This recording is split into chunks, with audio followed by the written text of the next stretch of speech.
Hey y'all, welcome back to my channel and thanks for spending the day with me. I have a lot I want to do today. There's going to be cooking. I need to take care of the animals. I am very well aware that I look like a disaster. I just got done cleaning up underneath the chickens, underneath the rabbit cage, and I haven't done that in a few weeks. Unfortunately, we had an unexpected loss. We actually lost Molly. She was our little Shih Tzu. She was the tan and white one. Not even for sure what happened. I'm guessing it was just age, and I'm thinking maybe she had a stroke or something because her legs literally just kind of sprawled out. She couldn't get up, she couldn't walk, she couldn't move. It was absolutely awful to watch. So we did have to put her down, unfortunately, but she lived a nice, long, beautiful life.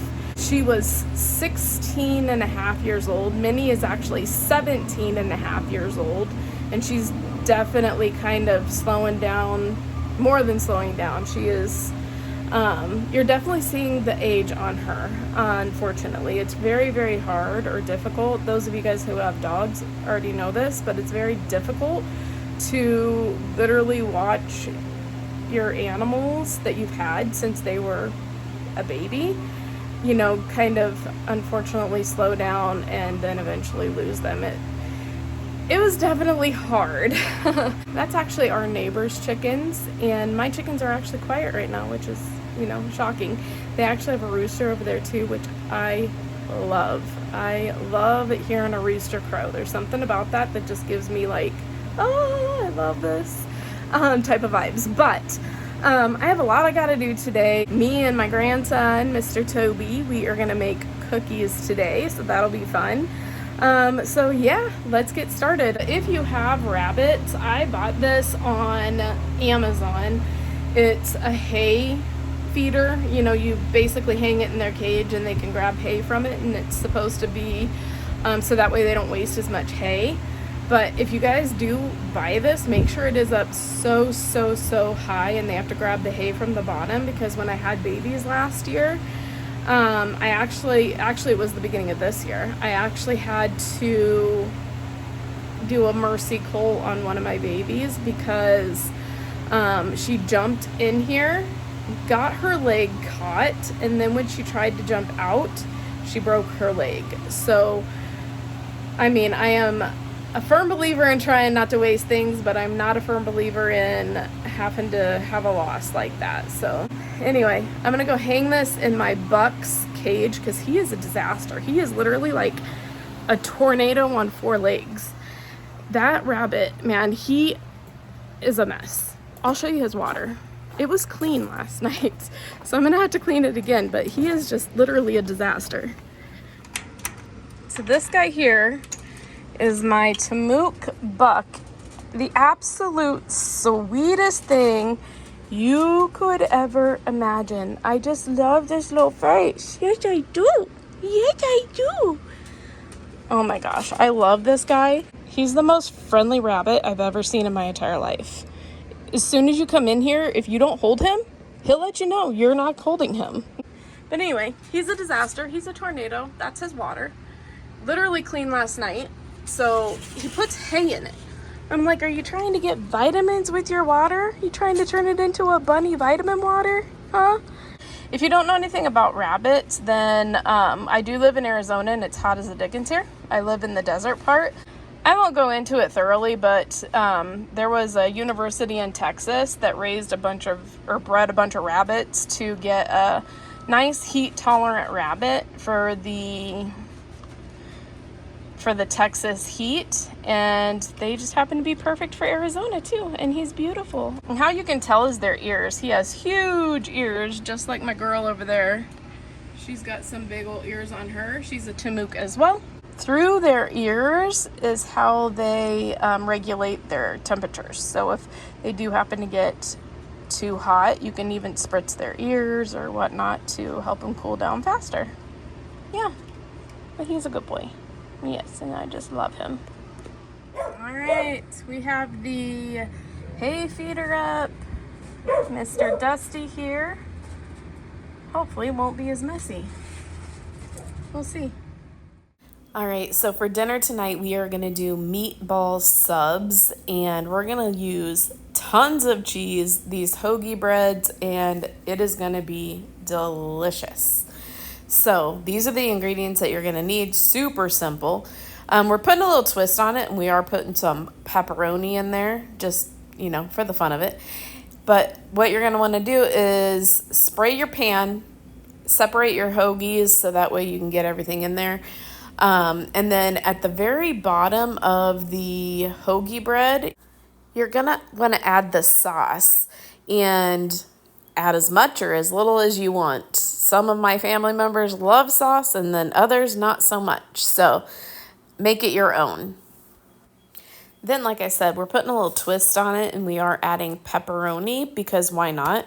Pepperoni's delicious, and I'm sure anything goes with meatball subs because meatball subs are delicious. And you add pepperoni in there and it just takes it up about 10 notches. This was so good. Then I just took a cheese stick and sliced it down the middle so it kind of opened up and sat that in there. And then I added the meatballs. This is where I would do something different. So I just added frozen meatballs. I wouldn't do that because it took a hot stinking second for those to get hot in the middle. So I would defrost them and then put them in there and it would cook much nicer. But then I just added more marinara sauce to the top of it. And then we're just going to continue stuffing the rest of those sandwiches. And then we're going to add even more cheese to the top of this. I am definitely very generous with the cheese because cheese is delicious. And then I wanted to add something extra to the top, so I did melt some butter. We're going to add some onion powder, some Italian seasoning, and some garlic powder. And we're just going to mix all that together. And then we're going to basically spread that over the top of just the bread. I had this idea obviously at the end because you really should have done this before you put the sprinkled cheese on the top, but it's okay. I made it work and it was worth it because it was delicious. And then I did sprinkle extra Italian seasoning over the top of the entire dish. And then I baked it at about 375 for about 25 minutes, but do remember my meatballs were frozen. So when I cut it open, the meatballs were still a little bit cold, so I did put them back in. But once this was all said and done, I didn't show the final product. I wish I did, but these were so good, you guys. Give this a try. I guarantee you your family is going to love it, and the pepperoni really does pop. All right, guys, so this is Toby. Hi, I'm new to the channel. If you haven't seen me before, I am new to the channel. My name is Toby, and this is my first video with my grandma. We are making cookies with M&Ms and Reese's pieces in them. And this is what it's going to look like. So the Reese's are inside of the cookies, and then the M&Ms are on the outside. Oh, and here are the M&Ms. Yes, these are the ones we are going to use for today. So we're going to put in this bowl all of that. Maybe we don't need the M&Ms because there's M&Ms in it. I think those were Reese's Pieces. Reese's Pieces. Uh-huh. Reese's Pieces. Yeah. M&Ms. I mean, extra chocolate's never bad, Toby. Yeah.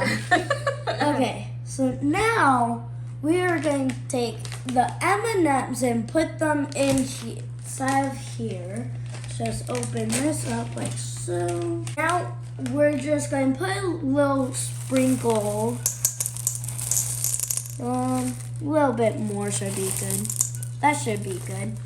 And then we are going to take the butter right here and we're going to take wrapper off and put it inside of here. We almost had a runaway egg. There we go. Let's go put that right there. Let's take the egg, smash it up. First, we gotta smash it and get all that butter smashed. Okay, now, since we're done stirring, that is what it looks like now. Now we are going to grab this thing that kind of looks like an ice cream scooper, and we're just going to go scrape it up and put it down on there. We are small. We are going to do some small cookies this time since we don't have a lot. Well, that's kind of big. I was like, I don't know if that's a small cookie, Toby. I know. Doesn't work sometimes, but it's all right. I'm gonna put it. So we are about done scooping it up. This is what the results look like. And now we're going to put it in the oven. The heat is about 330 degrees. We're going to leave it in there 15-19 minutes. And now let's put it in there.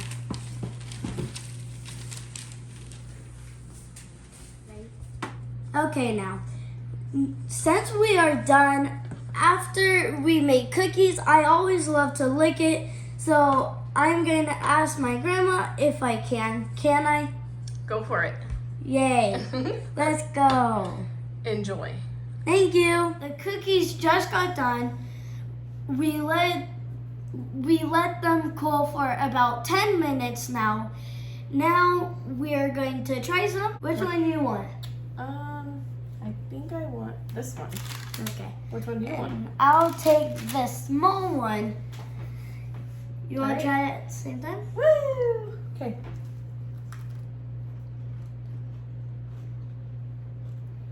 Good job, Toby. These are good. Mm-hmm. We added oh, There goes a rain cookie. apparently they didn't stick, but we added some M&Ms to the top Because them they prettier. didn't really show that much. So we added a little bit and then to the top. These are good, Toby. When Celine did a video with me, she didn't like chewing on camera. Do you mind chewing on camera? You don't care or you care? I don't care. No, me either. All right, so thank you, Toby, for joining me on my channel. I appreciate it. This was a good time. You're welcome. You did a great job. Thank you. You're welcome. And we will see you in the next video. Thank you so much for watching. We appreciate every single one of you guys. Love every single one of you guys. And we'll talk to you in the next video. Bye.